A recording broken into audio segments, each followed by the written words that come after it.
گمان میکنم که بدبخت نفری نیست که دور از وطن غریب و تنهاست.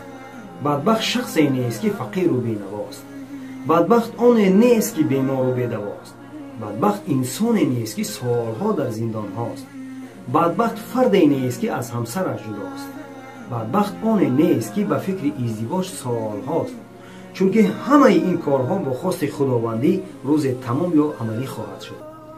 بدبخت آن نفری هست که وصف جنت را در کلام خداوندی میشنود و میل به جانبش ندارد. وصف فردوس ز تفسیر کلامش بشنو، گلشن او تو به این ریگ و بیابان مفروش.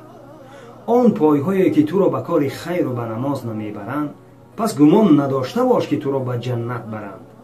کوشش کنیم که بدبخت نباشیم. جنة جنة هذا ما تمنى فالدنيا تبلى ما فيها يفنى.